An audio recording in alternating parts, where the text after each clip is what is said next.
So hello, good morning everyone. I am Vinod Singh and welcome to the current exam. यार तो आज थोड़ी आवाज़ मेरी ना ऐसे ही सुननी पड़ेगी। तो थोड़ा शादियों का मौसम चल रहा है तो थोड़ा ऐसी आवाज़ ख़राब हो गई है, ठीक है। चलो, तो शुरू करते हैं आज की क्लास। तो आज की क्लास में हम बीसीसीआई में के नमन अवार्ड्स, वायु रक्षा प्रणाली वशारोत्स 2025-26 का राजकोषीय घाटा और ग्रैमी अवार्ड्स 2025 और कृत्रिम सूर्य ईस्ट का विकास किया गया है चाइना द्वारा और नेविगेशन उपग्रह मिचिबिकी 6 लॉन्च किया गया है। तो इन सब के बारे में डिस्कस करने वाले हैं, ठीक है। तो क्वेश्चन नंबर 1, हाल ही में colonel C K Naidu lifetime achievement पुरस्कार से किसे सम्मानित किया गया है। तो देखो अभी क्या हुआ है ना, बीसीसीआई ने नमन अवार्ड्स प्रदान किए। वो मतलब एवरी ईयर दिया जाता है, तो वार्षिक नमन अवार्ड्स। तो इनको लिख लो आप, वार्षिक नमन अवार्ड्स क्या कब दिए गए, कहाँ दिए गए। तो ये दिए गए मुंबई में। तो 2025 के नमन अवार्ड्स कहाँ, मुंबई में दिए गए, ठीक है। चलो, तो इसमें सबसे मेन अवार्ड क्या था, सीके नायडू एक ट्रॉफी भी होती है क्रिकेट की, तो ये आपको पता होगा। तो C K Naidu lifetime achievement, ठीक है। तो C K Naidu lifetime achievement award किसे मिला, ये पहली बात तो 31 नंबर का, ठीक है, 31 नंबर का है। और किसे मिला था, सचिन तेंदुलकर साहब को। तो सचिन तेंदुलकर साहब को ये अवार्ड मिला। और बेस्ट मेल प्लेयर का अवार्ड किसे मिला था, देखो इसको हम पॉली उरिगर ट्रॉफी के नाम से जानते हैं, ठीक है। तो इसका ट्रॉफी का क्या नाम है, कौन सा अवार्ड मिलता है इसमें, पॉली उमरीगर ट्रॉफी, ठीक है। तो पॉली उमरीगर ट्रॉफी, तो इसी ये अवार्ड किसको मिला, तो ये बुमराह को मिला। आईसीसी ने भी जसप्रीत बुमराह को ही ये अवार्ड प्रदान किया है। और बेस्ट फीमेल प्लेयर किसको मिला है, तो बेस्ट फीमेल प्लेयर का अवार्ड मिला है स्मृति मंधाना, ठीक है। तो स्मृति मंधाना को, इनको भी आईसीसी ने best ODI player of the year घोषित किया है ना। तो ODI player of the year है ये। और एक बीसीसीआई ने विशेष पुरस्कार भी दिया।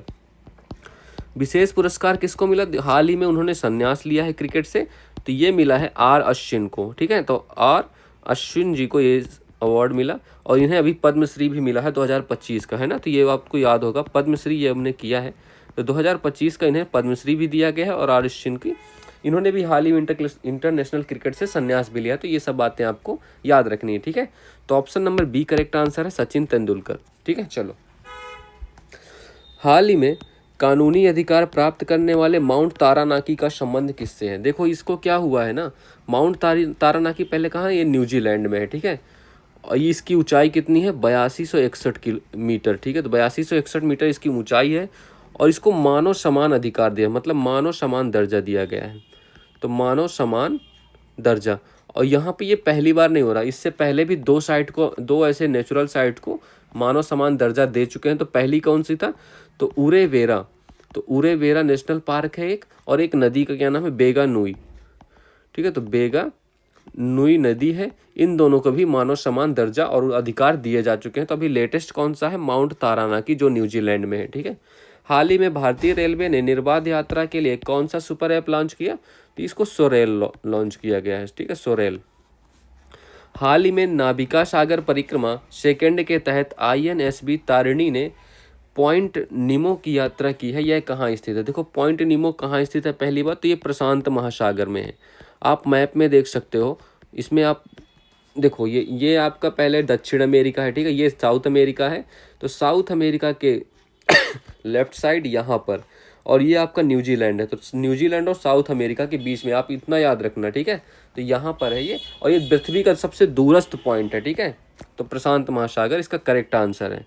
और इसकी शुरुआत कब की गई थी इस यात्रा की, तो शुरुआत की गई थी 2 अक्टूबर 2024 से। और कहाँ से शुरुआत हुई थी, गोवा से, ठीक है। तो गोवा से इसकी शुरुआत भी हुई थी। चलो, क्वेश्चन नंबर 2, हाल ही में डीआरडीओ ने बहुत कम दूरी की वायु रक्षा प्रणाली वसारेट्स का सफल परीक्षण कहाँ किया है। देखो ये क्वेश्चन मैंने आपको पहले भी करा चुका हूँ, ठीक है। तो अब अगर आपको याद आ रहा है तो ठीक है, अच्छी बात है, अदरवाइज आपका आज रिवीजन होने वाला है। बट अभी क्या हुआ है ना, पहले ये आपने इसका नाम सुना होगा बस, और कुछ नहीं सुना होगा। तब इसका सफल परीक्षण किया गया है। तो पहली बात तो ये क्या है, एयर डिफेंस सिस्टम है, वायु रक्षा प्रणाली है, ठीक है। तो एयर डिफेंस सिस्टम है, तो ये वायु रक्षा प्रणाली है, ठीक है। तो ये आपको पता ही हो गया। और इसका भी ये वेरी शॉर्ट रेंज, बहुत ही कम दूरी की, ठीक है। तो मतलब देखो बहुत कम दूरी की, मतलब इसकी रेंज क्या है, बहुत ही कम, वेरी शॉर्ट रेंज, मतलब स्पेशली पाकिस्तान के लिए, है ना। तो अभी डीआरडीओ ने क्या किया है, इसका सफल परीक्षण किया है। डीआरडीओ ने इसका परीक्षण किया है। वो परीक्षण कहाँ किया है, ये परीक्षण किया है हमने उड़ीसा में। उड़ीसा में भी कहाँ, चांदीपुर में, ठीक है। तो उड़ीसा के चांदीपुर में ये इसका परीक्षण किया गया है, जो बिल्कुल ही सफल रहा, ठीक है। और एक तो ये man portable system, man portable system का मतलब समझते हो, मतलब एक इंसान उसको उठा के इधर उधर ले जा सकता है, तो मैन पोर्टेबल सिस्टम है। तो मतलब इतनी ज़्यादा भारी नहीं होने वाली, ये आप इमेज देख सकते हो, ये ऐसी होने वाली है कुछ, है ना। अच्छा, एक पहले भी आपने कभी एयर डिफेंस सिस्टम सुना है इंडिया में?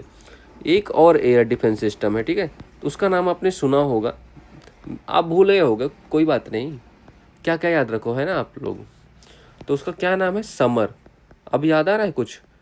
तो समर एक एयर डिफेंस सिस्टम है, ये भी भारत का है, ठीक है। और ये कौन सी है, सरफेस टू एयर मिसाइल है ना, सरफेस टू एयर मिसाइल है।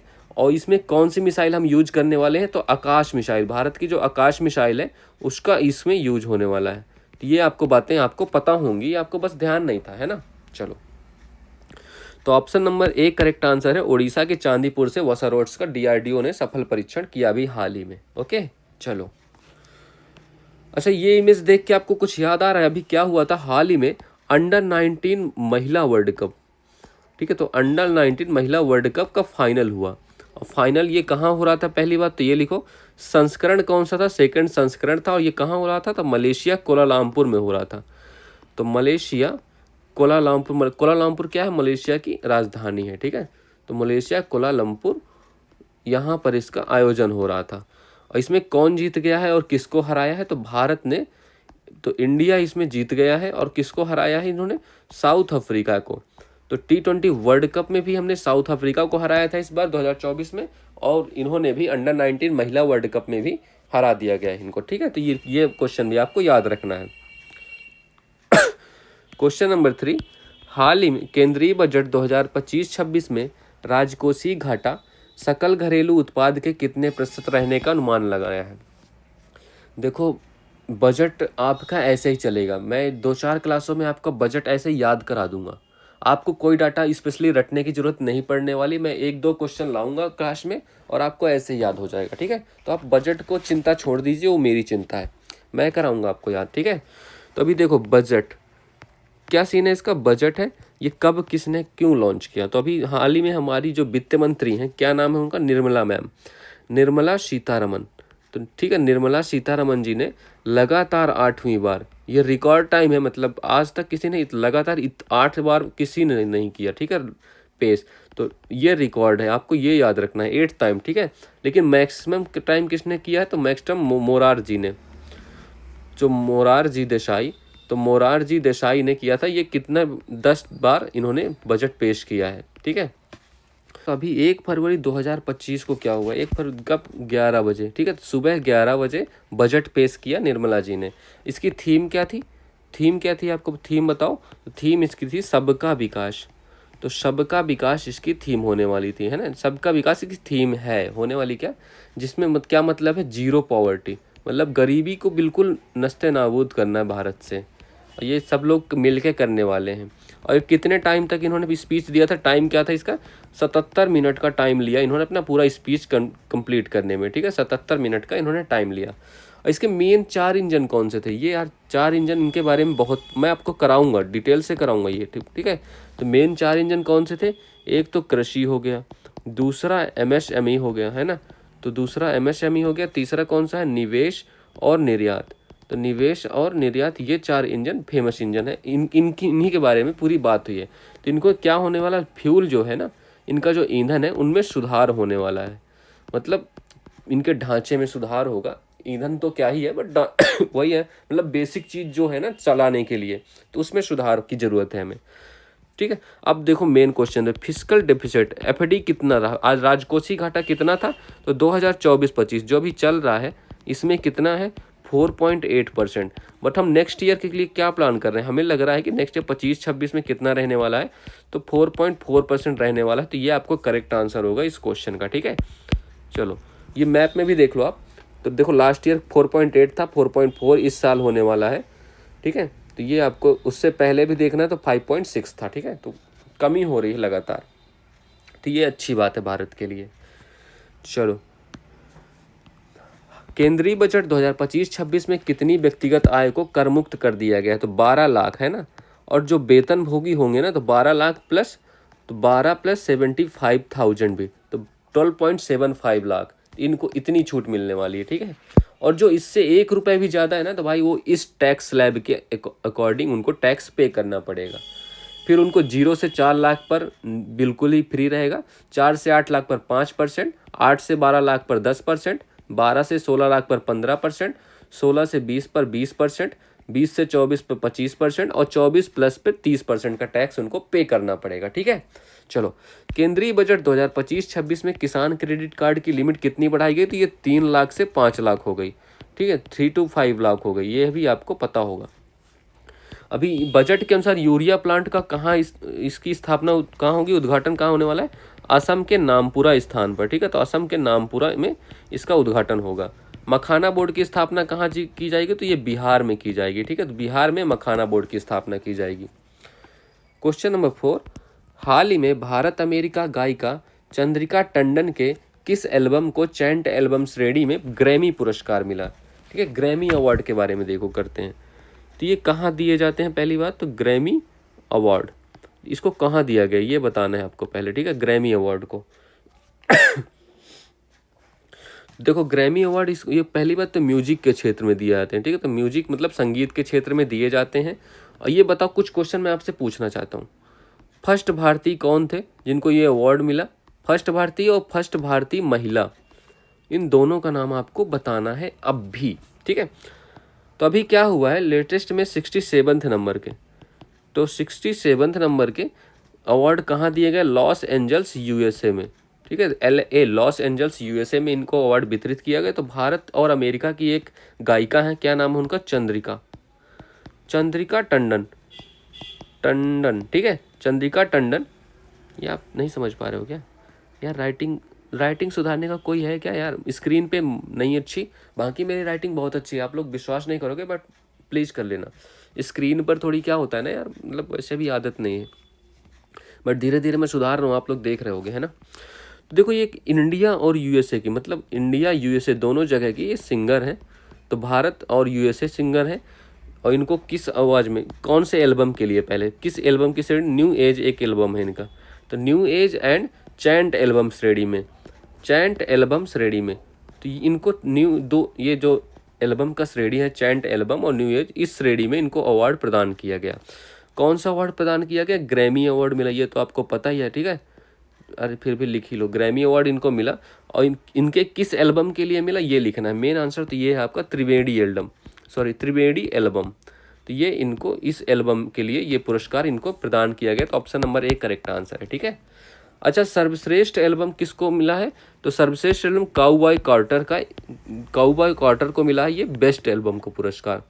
तो बेस्ट एल्बम का पुरस्कार किसको मिला है? काउबॉय कार्टर को। ये किसका है? तो बोयोन्से।